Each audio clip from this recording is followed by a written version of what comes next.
So first of all, I just want to say thank you guys so much for all the feedback that you gave me yesterday on this vlog. I actually feel excited to come on here and do these vlogs, and that's new for me with content. I've been so behind the scenes building the businesses that I have that it's just a totally different mindset to be behind the scenes scaling things, playing with numbers, doing finances and stuff versus coming out here on social media and like interfacing with people. A lot of times you got to have a little bit more of a personality. You got to be more outspoken. And for the past couple of years, I've just really been enjoying behind the scenes, chilling and having like a relaxed life and just waking up and working on big projects and then kind of that's it. You don't really have to do anything else. With social media, there's kind of like this pressure all the time to post content. You have to post stories every day. And then if you don't post stories because you're like working on your business, then it's just sitting there looking at you where it's like, there's no story there. And then you kind of just feel like, shit, I should be posting a story. Why am I not posting content? And then you're on YouTube, you're on Instagram, you're running your business, and it's a lot. And so I feel really excited that this type of format is going to be really easy for me, and it sounds like you guys are going to get a lot of value from it, which is really cool. So I just started out my day today a little bit late. I needed a little bit more sleep because I've been training really hard over the past week, and to be honest, that's hard for me. Taking a rest is hard for me. I love to work. I love to go. I love to get it. I like to get my goals. It's not really anything that I enjoy more than doing those things. I really enjoy the feeling of progress. And so actually taking a day off is pretty hard for me. I actually woke up and I noticed my Oura Ring scores were a little bit down. So my sleep was a little bit worse. My readiness score was a little bit down and not too much, still like in the 80s, but I noticed, with my heart rate and everything, because I track that stuff. I wear this Oura Ring. I track my sleep. I track my heart rate. I track my stress. And I noticed it was down, and I thought, probably because I've been training a lot, I've been cutting calories, and I need a rest. So I decided I'm going to try to sleep in a little bit. Then I woke up this morning. I still got the hard thing done, which is that I cleaned the entire kitchen. I did all the dishes, also went on a really long walk. And so even though I'm on a rest day, I have to get some movement in. And so I try to get some steps done. Interestingly enough, we had a full-time person at our house. We just called them like a house manager. Basically what they were was they did all of our returns. So if we bought stuff online, they would return it if we needed them to. Going to the post office here in Puerto Rico is a pain in the ass. And they also were like a private chef. So they would meal prep all our food. They would weigh out all our macros. They would go to the grocery store for us. They would let the dogs out, feed the dogs. They would do all this stuff. And what was really interesting about it is we had them on 5 days a week, 8 hours a day. And what we noticed was that it wasn't actually as productive as I wanted it to be. And so we're doing pretty well in business. It's best for us to be spending our time on business, not doing dishes, doing laundry. Like anybody can do that stuff. And it's not expensive to get someone to do that stuff. And so for a while, we really have had a person managing that stuff for us. Like it doesn't make sense for me to spend 2 hours of my day to go to the store to return a $30 package. Just does not make sense, right? Like I can't really be doing that type of stuff. And to be honest with you, even if you're making 10, 20K a month, you probably shouldn't be doing that stuff either. However, what was interesting is we ended up letting this person go like a couple weeks ago. And what we did was Jess and I built a system in our house. And so we put it on Notion. We have like a home operating system, which is like, when does the laundry get done? Who does the dishes? Who's cooking on what days? What are we cooking? We just systemized everything. So we don't have to think about it. So now we just have like grocery lists that we just go to the store. We just buy the stuff on the list. We don't really have to like think anymore. And we have places that we order meat from, and it's all kind of like automated now. And so what we noticed was like actually like 50% of the job that was taking this person a really long time actually could just be like automated. And so we probably should have looked into that a little bit earlier before we had a person do that. It's really important that when you're building a system or that when you're hiring someone to do something for you, that basically the system and process that they're running for you is optimized before you hire them. And so that was kind of a mistake that we made. Was we hired them and we're like, we need you to be in control of the house, manage the house, make sure that there's toilet paper in all the rooms, make sure you have paper towels, make sure that everything is stocked, go to the grocery store, look in the fridge, make sure it's fully stocked. And I actually just think it was really poor instructions on our part. A lot of it could have been automated. For example, like we found out like the grocery stores here in Puerto Rico actually deliver food. So maybe we actually didn't even need to go to the grocery store. So what we ended up doing was Jess and I took it all on, and actually it was kind of a lot of work. But what we noticed was it only took us like an hour or two a day, and it was taking them 8 hours. And to be honest, they weren't even getting all of it done. And so, we were like, why do we have this person in our house all the time if they're not getting these things done? And actually, a lot of the time, they were really creating like more issues for us. Like there was more complications because there were like a middleman between shipping companies and returns, and they would ask us, and then they would ask the company, and it was just like super inefficient. And so it's possible that it could have been, we actually went through several different people. It could have been the people that we hired. What we ended up deciding on was we have a person who actually just comes twice a week now. They do our laundry, they do our grocery shopping, they watch our dogs for the day, and they just clean the house, and they do simple stuff. Very, very efficient. And then Jess and I actually take care of like certain parts of the house ourselves on a day-to-day basis. So I am in charge of the kitchen. And it's just really funny because I don't have a lot of experience recently like cleaning my house or doing anything like that. And so I've had to really build this habit, and I've actually grown to really like it. I like doing things with my hands. It's funny because being on the computer so much, you actually almost enjoy doing dishes. It's a really weird thing. The moral of that lesson is just like, don't overly outsource. And if you're going to outsource something, definitely make sure that you optimize the process first. Otherwise, you're not going to get a good result from that person. So anyways, that's how my morning's been going. I'm drinking a matcha here, and the reason why is because I stopped drinking coffee a couple weeks ago. And so I've been really interested in this whole anti-aging movement. And basically, I found out that I think I might be like allergic to coffee. I get this like weird response, and it might be caffeine, might be coffee. I'm not 100% sure.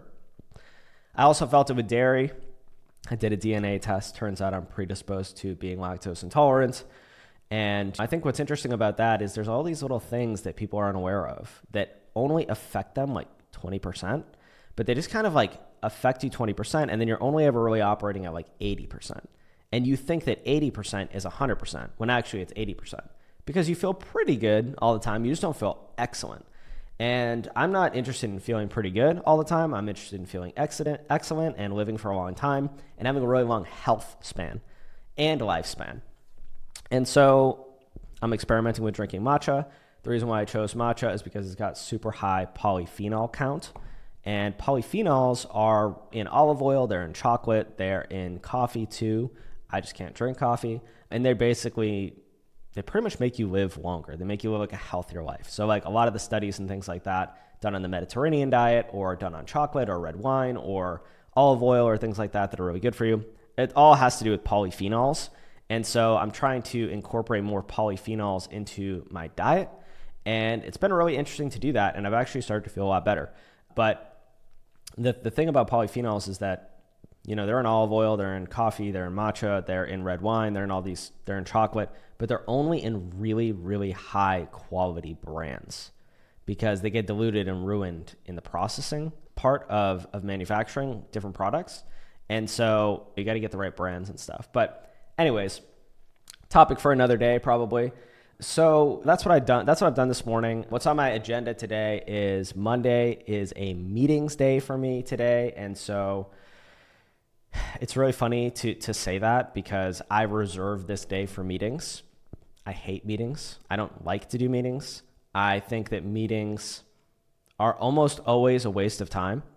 And, we run our company on Slack, and I've been a part of other companies and I've seen what other people do. And people have lots of meetings. They have lots of calls.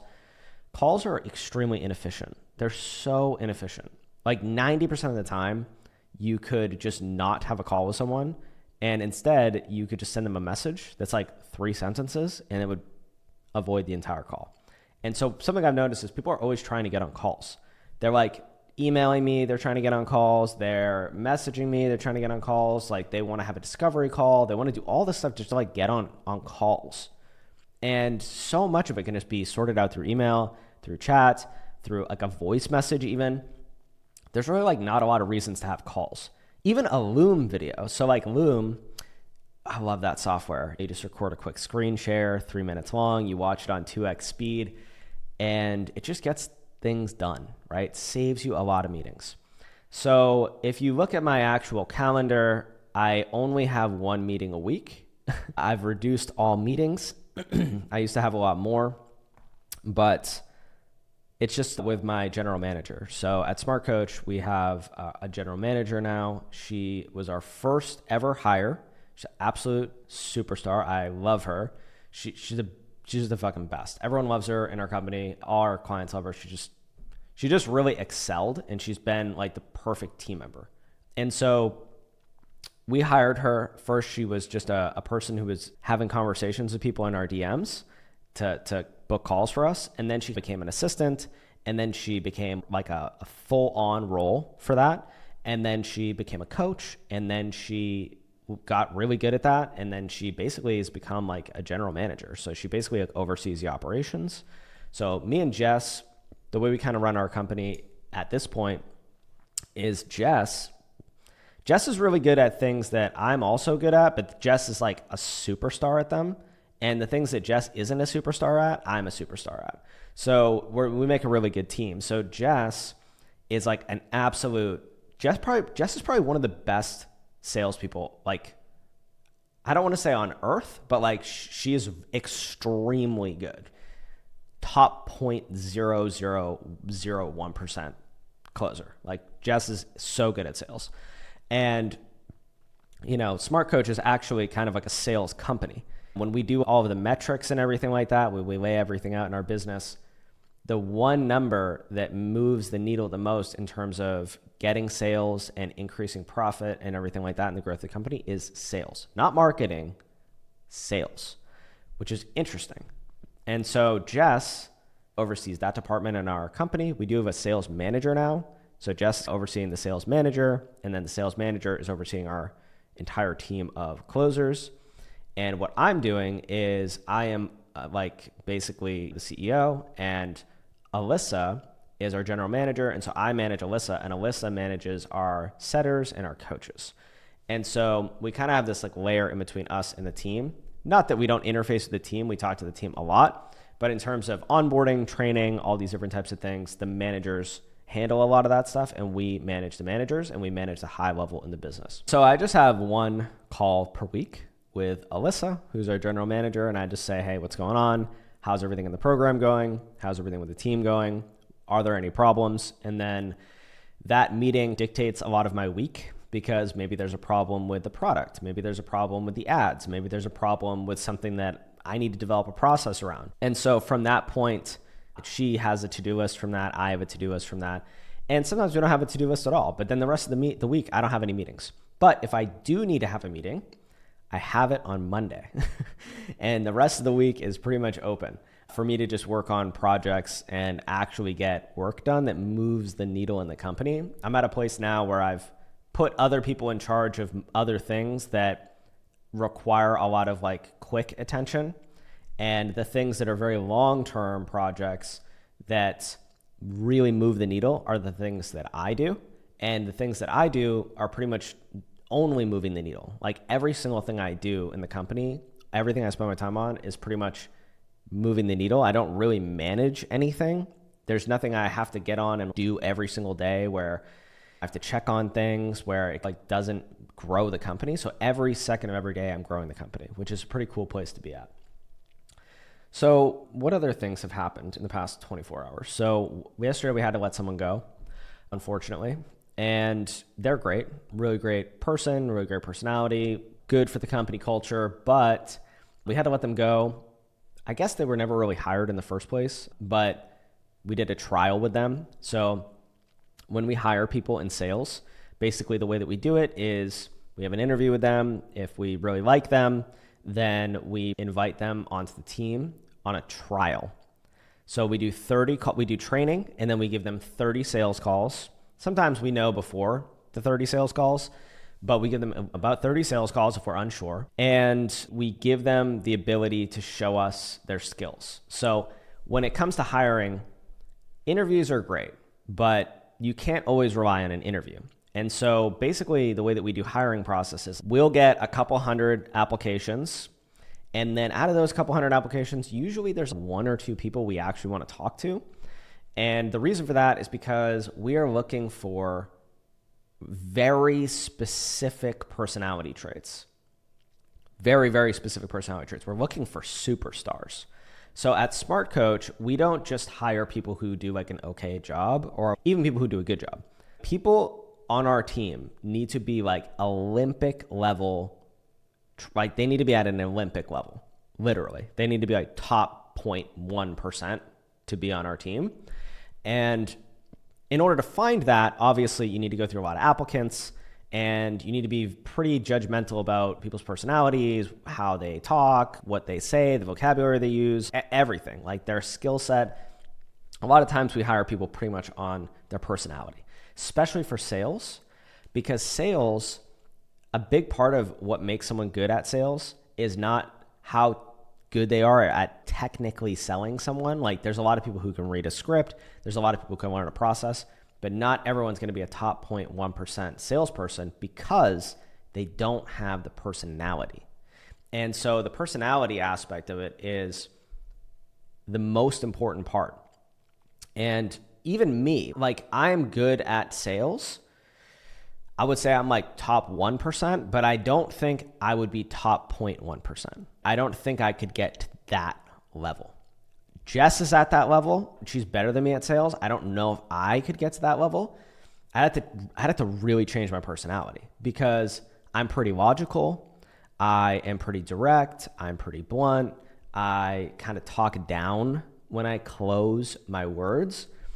And really good closers that we've seen, a lot of the ones that we hire are female, and we've actually seen better results with that than hiring men. And the reason for that is because women are very expressive. And because they're very expressive and because they have such a wide range of emotion and vocal tone and expression, that if they are a very persuasive person and they are very strong and bold and they have great leadership abilities, I think that they can have a larger range of persuasive ability and they can make people feel things because I think women generally are more emotional. And when you're more emotional, you can make other people more emotional. And so I happen to be less emotional, which is one of the things that would make me a worse closer. And so we really look for these things. We look for people who can get on a call and make someone believe in the product, make someone feel something, make someone like you. And you can't really train someone on those things.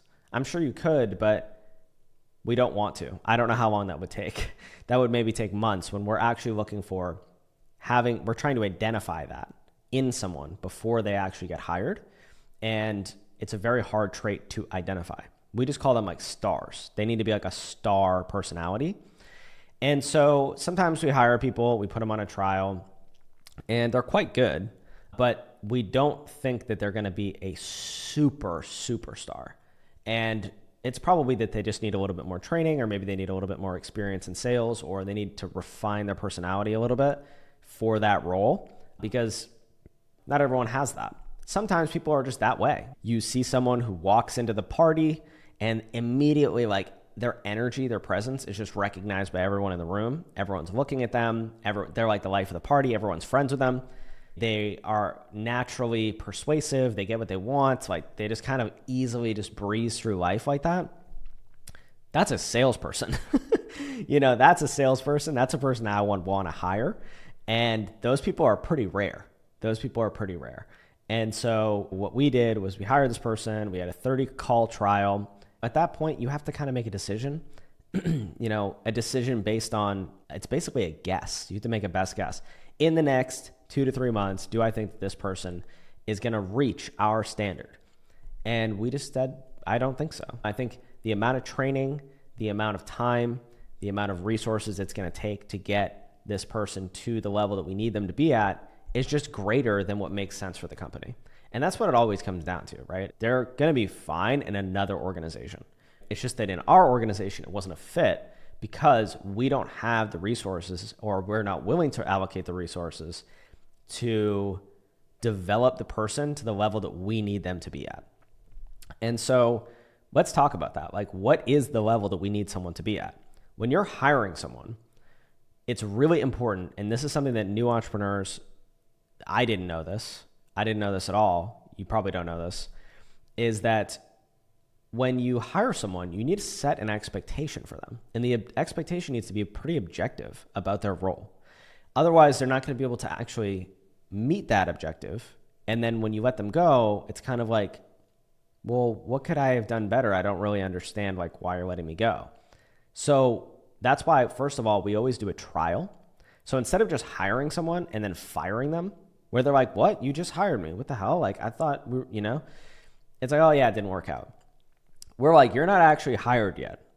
We're going to test run you. If you do really good, we're going to invite you onto the team. If you don't do really good, or we feel like it's not a fit, then you're going to have to go work for a different company. And so we always do that. And that creates an opportunity to have that conversation where it's expected. And I think that's really important for people who are coming into the company, because it sets a different type of expectation where they don't think I'm hired. They're like, okay, cool. They're going to test me out. And then if it doesn't work out, they're like, okay, it didn't work out. I was expecting this way or that way.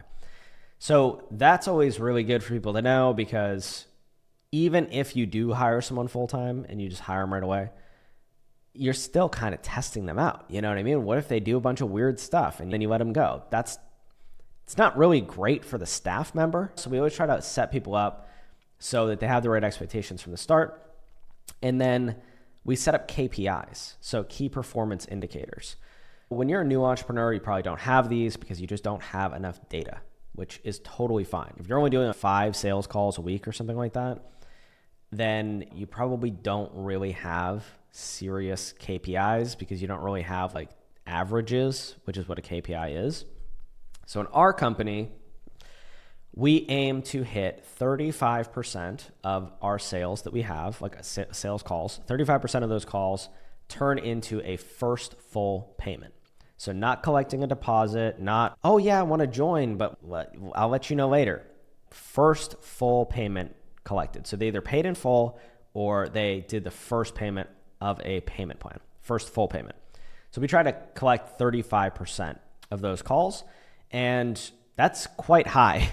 That's very high, very high. Before, when we were collecting deposits, we did a 40% close rate, but we took that out. And so 35% is quite high, and our team is able to hit that, the best people on our team, and we don't really want anyone on the team who isn't able to hit that. And the reason for it is because it's more people to manage, it's less efficient, it's better to work with people who are excellent, and I just want to pay those people more. If people come into the company and we don't feel like they have the right personality, they're not going to have the right personality, and we're not sure that they're going to be able to hit a 35%, then we have to let them go. We can't work with them. And that's like a pretty clear standard. We share that with everyone. Everyone knows that's what they're aiming for. Everyone knows that if they're not able to hit those numbers, that obviously is nothing personal, but it's kind of like being in the Olympics. If you can't run at a certain speed, you're just not in the Olympics. You know what I mean? It's nothing personal. It's not like, oh man, why don't they lower the bar? It's just like, that's where the bar is set. Like, it's the Olympics. And that's how we run our company. It's very performance based. We like to hire people who are very competitive. We like to hire people who are very passionate. We like to hire people who are just absolute superstars. And with that, it's really important to have those KPIs set up so that they know what they should be expecting, and what they're aiming for. And if they're not hitting that, then it's not even a conversation that we really need to have. It's kind of just like, I know I'm not meeting the standard. And it's not an unreasonable standard. Really good people can hit that standard. Our whole company, the rest of our sales team hits that standard. And so I know that those people exist. Those are the people that work in our company, and people who can't just don't. And so that's because one of our values in our company is excellence, which is one of the values of the Olympics. We just really like to run an excellent team. It just makes me feel very fulfilled. They feel very fulfilled. We're all getting it together. And I think it just makes it a lot of fun to identify like the best people and train them up and make them even better. So we take like great people and make them excellent versus taking a good person and making them great. That's just how we do things at our company. It's definitely a little bit different than other companies, but when you're hiring people in your company, I think it's really important that you have an interview, that you set an expectation. I think it's important that you do a trial run. That way you can have that conversation easily. And then you set up a KPI for them where it's like, hey, this is the metric that I'm expecting you to hit. Now, when we do a trial run, we don't expect someone to hit that metric in the first 30 days of working for us because that would be kind of crazy. But we want to see them tracking towards it in a way that we feel like, yeah, maybe in another month or so, they'll probably be there. But if we don't, that's when we let someone go. So unfortunately, we had to let someone go yesterday, and that doesn't always feel great. I try to keep it as straightforward as possible. I try to provide feedback to help people grow, and sometimes it just doesn't work out, and that's just the way it is. Now, one other important thing that I should just mention about firing people or letting them go is don't ever wait. Something I see a lot of times with entrepreneurs, especially when they first start hiring people, is they just wait. They wait because it feels painful for them to fire someone. It feels uncomfortable. You can't wait. The second you get a feeling that maybe I need to let this person go, they're fired. You need to go immediately fire them because that person, that feeling that you get, that gut feeling of I'm not sure about this person, that feeling just grows. It never goes away. You're never gonna change your mind about it. That gut feeling is something you always need to listen to. If you are like, I'm not sure they're the right person, they're not the right person. They're not, okay? If you have any doubts at all, they are not the right person. If you feel like, yeah, I don't know, well, they did X, Y, and Z, and they were really great before, like, they're fired. You have to let them go. There's so many people out there who are looking for work, so many great people who want to work in a great company. If you run a great company, there are great people who want to work with you. If you run a bad company, you're going to get bad people that want to work with you. So that's why it's important to really, really develop skills in business because A players want to work with A players, okay? If you have a B-level company, then you're going to get B-level people, and then eventually you're going to get C-level people and D-level people, and it's going to go downhill from there. So don't ever settle. You need to have a very high standard for the people that you hire. You need to have a very high standard for yourself. You need to have a very high standard for your company. And that's how you're going to have a business that operates without a lot of chaos because businesses can get very chaotic. And so, yeah, I'm just going to leave that with you. We can wrap up this video today, but that's pretty much what I'm working on today. So I just have like one meeting. So I'm probably going to work on the course some more like I was yesterday. And yeah, just don't ever ignore your gut feeling in business. It's very, very important. Never minimize that. It's definitely telling you something. So we always try to listen to that. And even when we hire people, we're like, let's give them a shot. We're always wrong. We're always like, fuck, like we should have listened to our gut feeling before. So that's been one of the biggest lessons in hiring people. It's like, you just get this like extra sense, this extra gut feeling where you just know. And sometimes you don't have a reason. You just have a feeling and you just know. And to be honest with you, that's enough to fire someone because there's some reason that maybe you're not aware of or maybe part of your brain is aware of, but you're not totally consciously aware of that something is wrong. And I think you should take action on that right away, swiftly, and just don't avoid the uncomfortableness because it gets better. The more people you let go, you start to feel less uncomfortable about it. It's obviously not great because you have empathy for the person who is being let go, but just do what you can for them. I'm always down to support people that I let go. If I can help them find another job, if I can put the word out or something, I always try to help them as best I can. So that's it for this video. I hope you enjoyed it. I hope you got something out of it, and we'll talk tomorrow.